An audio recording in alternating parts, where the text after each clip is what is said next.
Réglementation sur l'intelligence artificielle dans l'Union européenne, partie 141. Afin d'accélérer le processus de développement et la mise sur le marché des systèmes d'IA à haut risque énumérés dans une annexe du présent règlement, il importe que les fournisseurs ou fournisseurs potentiels de ces systèmes puissent également bénéficier d'un régime particulier pour soumettre ces systèmes à des essais en conditions réelles sans participer à un bac à sable réglementaire de l'IA. Toutefois, dans de tels cas, compte tenu des conséquences possibles de ces essais sur des personnes physiques, il convient de veiller à ce que le présent règlement introduise des garanties et des conditions appropriées et suffisantes pour les fournisseurs ou fournisseurs potentiels. Ces garanties devraient comprendre, entre autres, une demande de consentement éclairé de la part des personnes physiques pour participer à des essais en conditions réelles, sauf en ce qui concerne les services répressifs lorsque la recherche d'un consentement éclairé empêcherait que le système d'IA ne soit mis à l'essai. Le consentement des participants à la participation à ces essais au titre du présent règlement est distinct et sans préjudice du consentement des personnes concernées au traitement de leurs données à caractère personnel en vertu de la législation applicable en matière de protection des données.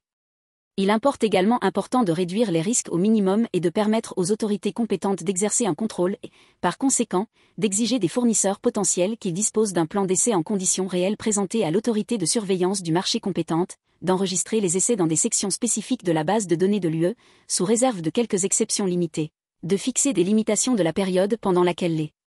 essais peuvent être menés et d'exiger des garanties supplémentaires pour les personnes appartenant à certains groupes vulnérables, ainsi qu'un accord écrit définissant les rôles et les responsabilités des fournisseurs potentiels et des déployeurs et établissant un contrôle effectif par le personnel compétent participant aux essais en conditions réelles.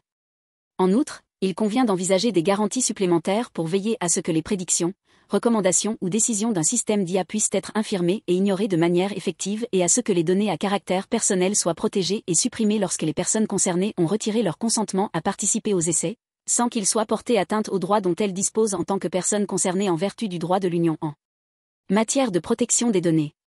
En ce qui concerne le transfert de données, il convient en outre d'envisager que les données collectées et traitées aux fins des essais en conditions réelles ne soient transférées vers des pays tiers que lorsque des garanties appropriées et applicables en vertu du droit de l'Union sont en place, en particulier conformément aux bases pour le transfert de données à caractère personnel prévues par le droit de l'Union en matière de protection des données, et que des garanties appropriées soient